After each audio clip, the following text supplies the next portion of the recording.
Entergy is proud to support programming on LPB and greener practices that preserve Louisiana. The goal of our environmental and sustainability initiatives really is to ensure that our kids and future generations can be left with a cleaner planet.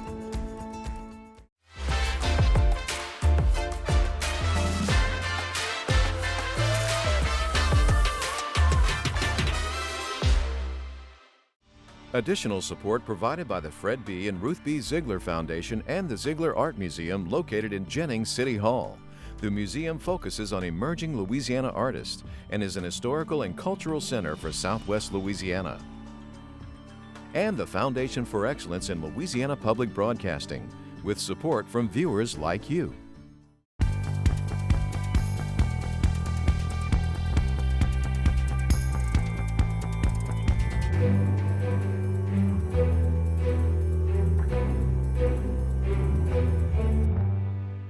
Do what you can to protect not only yourself, but protect the people that you love.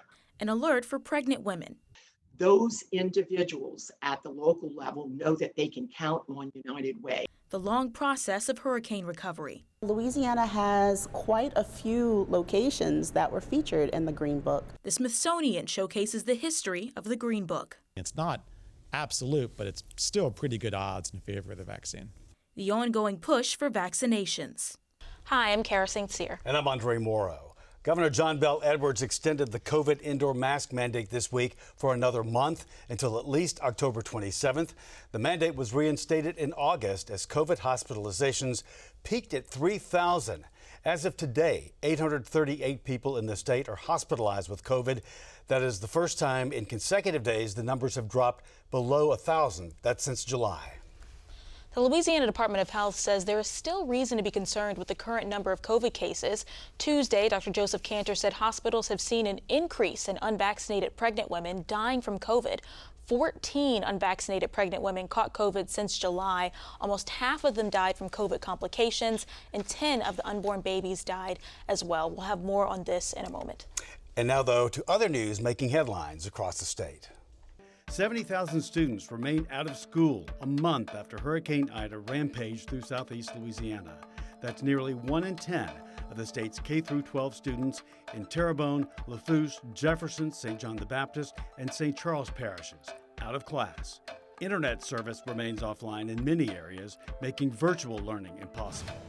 People will have 3 extra days to apply for disaster food stamps related to Hurricane Ida. The Department of Children and Family Services has been swamped by calls and says the application period will run now through October 13th so they can meet the needs. 6 people were injured in an explosion at the Westlake petrochemical plant late Monday night. 4 of those 6 have been released from the hospital. The blast happened in the part of the plant where ethylene is produced. LSU reports record numbers of students this year. The university says the freshman class set records for size, diversity, and accomplishment. It's the first freshman class with at least 7,000 students. Overall enrollment is also at an all-time high, just shy of 36,000 students. Louisiana has recovered a missing lunar rock that turned up in the hands of a man who recycles wooden plastics in Florida. The rock is from the 1972 Apollo 17 landing on the moon, and it's now in possession of the Louisiana State Museum in Baton Rouge. It was returned late last year, but the return was not revealed until this week.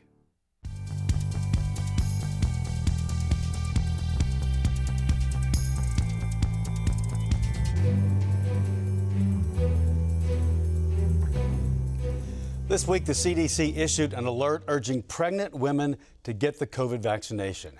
I talked with Dr. Pamela Simmons from Women's Hospital in Baton Rouge. She's a maternal-fetal physician who just recently had a baby herself.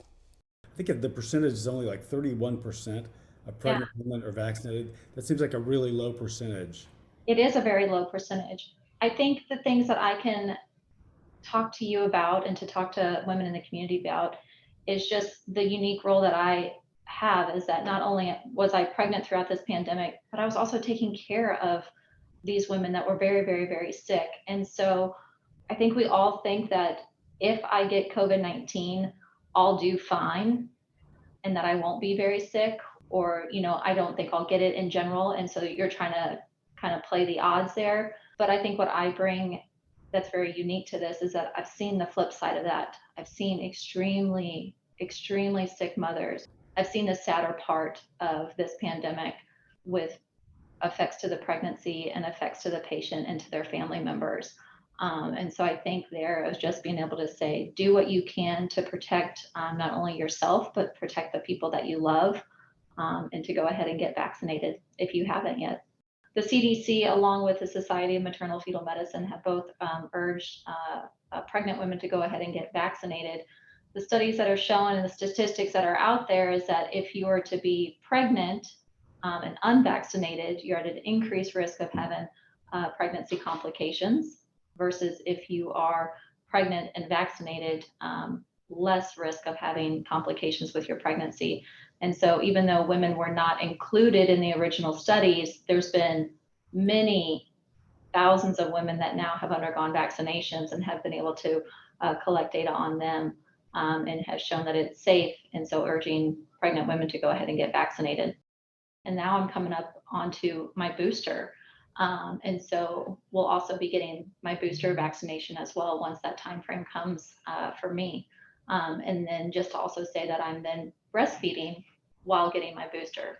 And so what the CDC has said is whether you're thinking about getting pregnant, you are pregnant, or even postpartum, and even breastfeeding at that point in time too, all safe to go ahead and get the vaccination in pregnancy.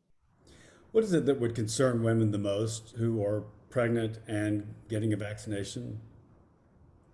I think a lot of women, what they have voiced is just the uncertainty of longevity and long-term outcomes of the vaccine.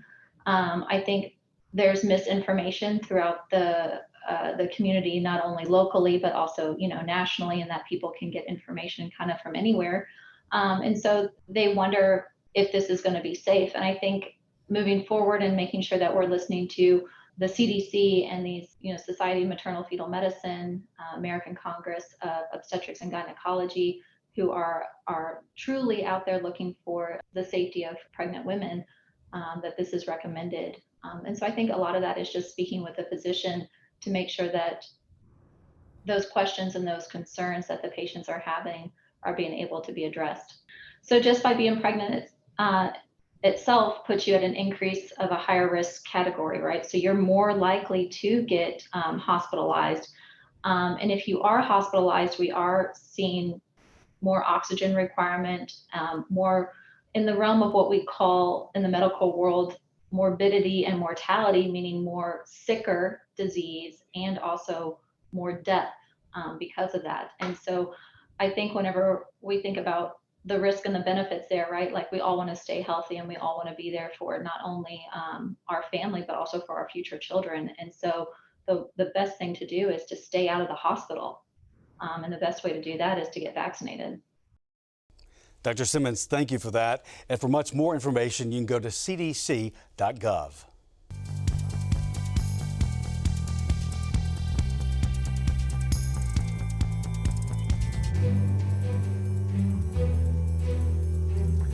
We are just a month since Hurricane Ida changed lives for so many of us, and for many, recovery hasn't even come close to beginning. But United Way of Southeast Louisiana is working in harmony with United Way nationwide, among the groups pushing to make sure that help is happening. I talked with Charmaine Cassiope, Vice President and Chief Operating Officer for United Way of Southeast Louisiana. The town of Grand Isle falls within our 7-parish region. We are responsible as a United Way to help work to meet the needs of that community. I have to tell you the frustration of the priest on Grand Isle that said, how in the hell do you think people in this area with no internet, no electricity can appropriately, without boots on the ground from the FEMA agency, to help these individuals get the answers that they need to be able to get the funding they're entitled to. Those are 1,400 community citizens that live on that island. They're multi-generational families. They need this assistance. And I think FEMA has an obligation to be on the ground as much as possible. Before Ida, we've now been, for the last 2 years, dealing with COVID. In addition to that, we have close to 52% of our population that qualifies as what we call ALICE, asset limited, income constrained, and employed. What that means is these individuals, many of whom have been devastated by the impact of this hurricane, are now having to face the very complicated and often burdensome. I mean, you've just lost your house and you've got to have documentation that you have to present. I mean, somebody's got to help hold your hand and get you through that. The United Way of Southeast Louisiana has certainly been through this before. We have a 100-year history, and we understand that in times of emergency and crisis, we actually established right before Ida made landfall, the Ida Relief Fund, because we knew, given what we thought was going to be a Category 4 hit from this hurricane, we were going to be facing monumental needs on the ground. We've done 17 pop-ups, and by that I mean we have marshaled resources, water supplies, ice, cleaning supplies, anything that local municipal officials have told us need to be deployed in order for these individuals who are finally now able to return to their homes that have been devastated. This enables us the opportunity to give them what they need to try to recover as much of the damage they've experienced. When we were in Golden Meadow last week, Senator Bill Cassidy's staff was on the ground helping us at the pop-up that we did there, serving food and handing out supplies.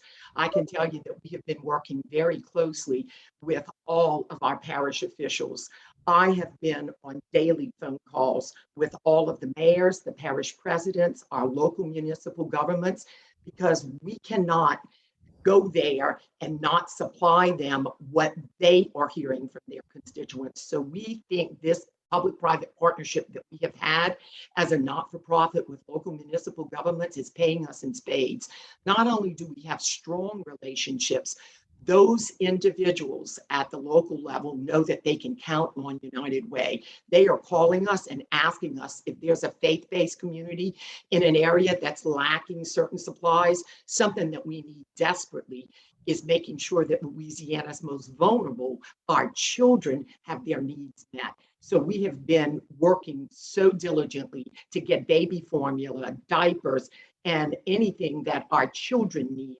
You know, some of them have special needs. We have been working to make sure that if individuals have lost, for example, a wheelchair, how do we replace that? How do we meet the crisis that is facing these precious families who have lost everything, including expensive hardware sometimes that means the quality of life for their children. Charmaine, thanks so much. For help, you can go to UnitedWaySELA.org. That's hashtag Hurricane Ida.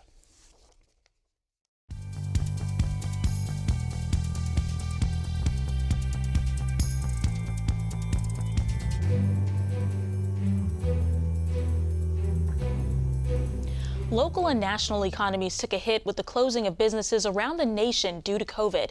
Now, over a year after the pandemic began, the job market is slowly starting to rebuild. Andrew Fitzgerald, the Senior Vice President of Business Intelligence at BRAC, gives us insight on job market trends and projected economic growth.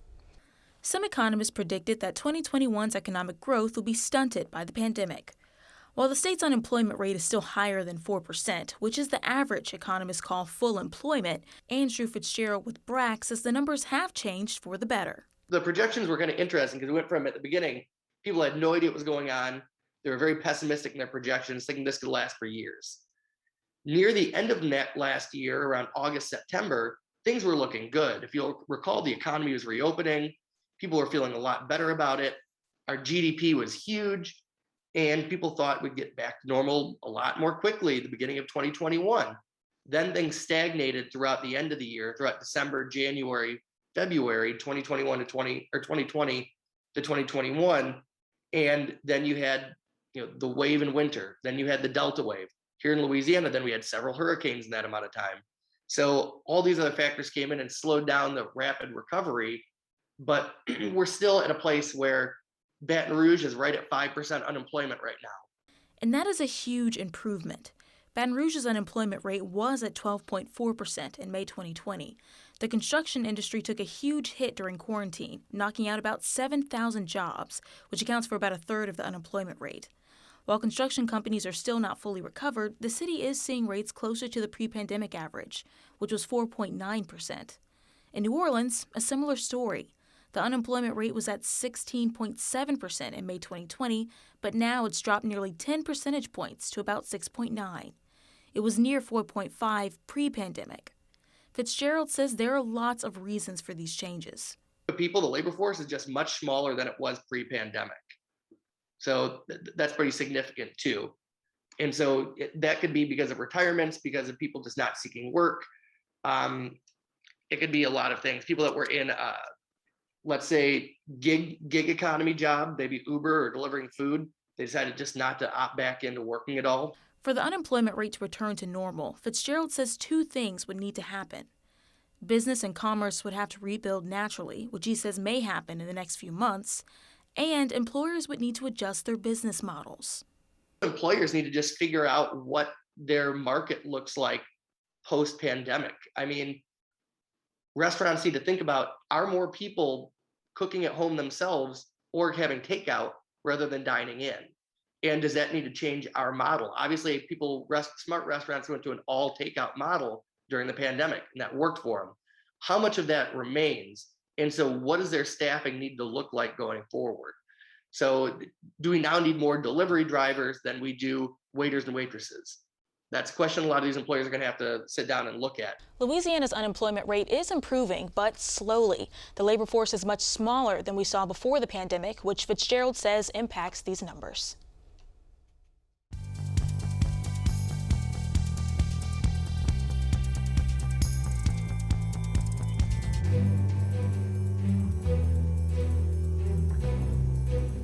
Traveling during Jim Crow was not easy and often dangerous for African Americans. But in 1936, Victor Green created the Negro Motorist Green Book, which listed locations that were safe for African Americans to visit, including sites around Louisiana. ExxonMobil partnered with the Smithsonian to create the Negro Motorist Green Book exhibition. The exhibit will travel to 12 cities nationwide, including the Capitol Park Museum in Baton Rouge, where it's on display until November 13th. In 1936, travel by airplane was expensive and reserved for the most elite social circles in America. But the car industry, on the other hand, was booming. Let's look at these new cars as they pass before the camera. There's style and beauty unequaled. By the 1940s, the road trip was the most popular way to vacation, and Americans were vacationing more than they'd ever been, especially after World War II. Know where the Liebenow family of Hollywood is going? Vacation. That wonderful American institution of going new places and doing new things. But this type of travel wasn't accessible to everyone. The time period between the 1930s to the early 1960s was Jim Crow's peak, which meant that black people weren't welcomed at most restaurants, hotels, or even gas stations. At some locations in the South, you couldn't even get out of your car or stay past 6 p.m. These places were called sundown towns. Making the wrong decisions here could cost you your life. But there was a way around it. Victor Green, a postal worker from Harlem, put together a travel guide that showed African Americans where it was safe to drive. We've been able to share the entire exhibition with all of our people and really celebrate this story of triumph. The Negro Motorist Green Book was a book that was created by Victor Hugo Green. And it was in production from 1936 to 1967. The book was created as a guidebook to allow black people to know where they could stay, different hotels, different areas where it was safe to traverse, alerting people to sundown towns, and also where they could grab a bite, just how to have that positive quality of life and travel without incident. Rodnina Hart, the division director of the State Museum System, helped put together a Smithsonian exhibit featuring this book. The exhibit explains the story of the Green Book from beginning to end, starting with how the book was developed. According to Hart, Victor Green's job as a postal worker gave him access to black businesses all over the country. He enlisted the help of other workers who could add to that list. The book saved lives by giving options for safe travel, but it also created a network of successful black businesses, several of which were in Louisiana. The exhibit highlights some of the most popular spots. Louisiana has quite a few locations that were featured in the Green Book over the course of its years. Everything from the Hotel Lincoln to the Dewdrop Inn, Dookie Chase. Lots of places all throughout the state were featured in the Green Book. One place in particular was the Esso Standard Oil Station, or ExxonMobil, as we call it today. The oil and gas company partnered with the Smithsonian to bring this exhibition to light. Dave Oldreeve, the refinery manager for Exxon, says the Green Book story is personal for the company. Well, Exxon has a long history supporting the black community and supporting the actual Green Book. The Esso stations were the first gas stations in the Green Book itself, and we distributed the Green Book nationally. In the early 30s, Esso hired James Jackson, who would be instrumental in the Green Book's distribution. Together, Jackson and Green devised a strategy to sell the books at several Esso stations, which were one of the few places black people could stop to get gas or use the bathroom. This ensured that the book could be published annually, and also that people were continuing to add content, different locations that would come on the market or go off. Because if you look at the Green Book, there were times where certain places were at a location and they were featured, and then sometimes whenever they were not. Also, you see that they've relocated, that there was just a lot of thriving business. Sometimes they'd move to a bigger institution, sometimes smaller. So it's definitely something that was used as an economic engine and a way for black commerce to really gain in momentum. But besides promoting black businesses, the book promoted joy and freedom in a way that hadn't existed before. In that time period, in Jim Crow era, there's a lot of conversation about the difficulties, about how hard it was to just exist as a person of color, especially a black person in America.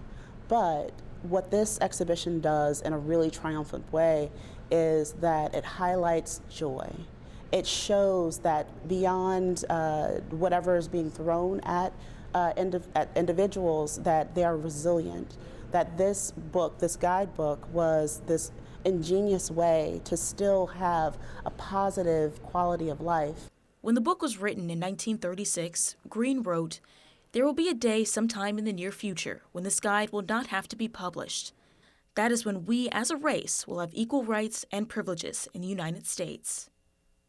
His dream eventually came to fruition. The Civil Rights Act of 1964 helped bring an end to segregation.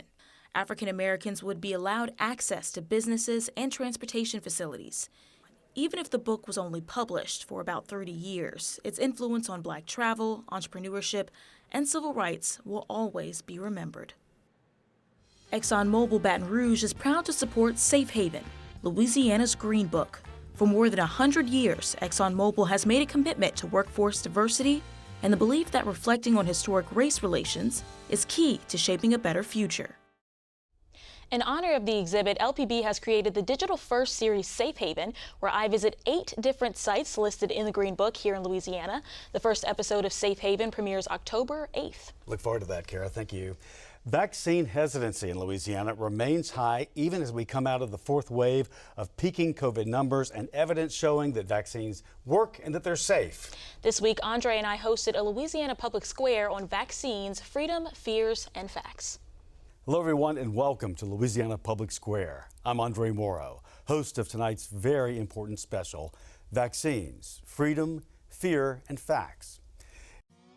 My name is Nathan Wald. I live in South Louisiana, raise alligators for a living, been doing that since 1986. Along with alligators, what we've also done is shrimp, crab, we trap fur, and Mom and Dad raised us up in church. And unbeknown to myself, starting in April, this past April, felt led to start a church here in Springfield, Louisiana. So I'm a pastor here at Victory in Christ also. I wasn't against the vaccines, but I didn't necessarily think it was necessary for vaccines since I already got the COVID myself. I go visit 3 people in the hospital. Before I got there, one lady passed 2 hours before I got there. She was a middle-aged woman in very good health, and go to the next individual to pray for them. That Monday they passed. But while I was praying, the nurse come got me, and she said, "Sir, I don't know you, but I see you praying. Would you be willing to come to this room? A family just lost their dad a week ago, their grandmother 2 weeks ago, and their mother is about to pass. Would you be willing to try to come in to comfort the family?" And as we're praying, she literally passed in my hands. And to see the daughters and the son weeping of such desperation of losing their dad and their mom, it broke my heart. All right, we've got certainly a number of questions from our students that are here with us. The first question from the group: introduce yourself, tell us where you're from, and your question, please. Hello, I am Jaron St. Clair from Opelousas, Louisiana, and my question is, why should someone get the vaccine if they know that they can get COVID and spread it to others? Can and likely are two different things. And one of the things about medicine is very few things, if any, are absolute. Nothing in my practice of medicine is 100%. It's all shades of percentages. Can you get COVID after getting the vaccine? Yeah. Are you likely to? You're much less likely if you're vaccinated, about 8 times less likely if you're vaccinated. When you're in a surge, and we're coming down from our Delta surge right now, and if COVID's all around you, those chances go up a little bit. But when you look at the overall numbers, you're about 8 times less likely to get infected with COVID if you are vaccinated. You're 25 times less likely, by the way, to die or be hospitalized with COVID. So when you look at those odds, I mean, it's not absolute, but it's still pretty good odds in favor of the vaccine. There's a rebroadcast Sunday morning at 11, October 3rd, and you can also catch it online or app at lpb.org/public square. And everyone, that is our show for this week. Remember, you can watch anything LPB anytime, wherever you are, with our LPB app. You can catch LPB news and public affairs shows, as well as other Louisiana programs you've come to enjoy over the years. And please like us on Facebook, Twitter, and Instagram. For everyone here at Louisiana Public Broadcasting, I'm Andre Morrow. And I'm Kara St. Cyr. Until next time, that's the state we're in.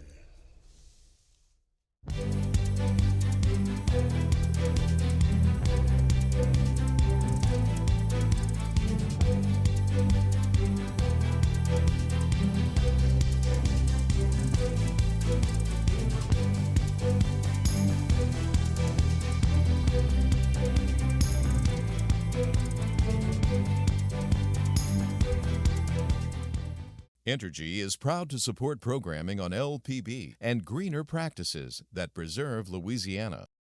The goal of our environmental and sustainability initiatives really is to ensure that our kids and future generations can be left with a cleaner planet.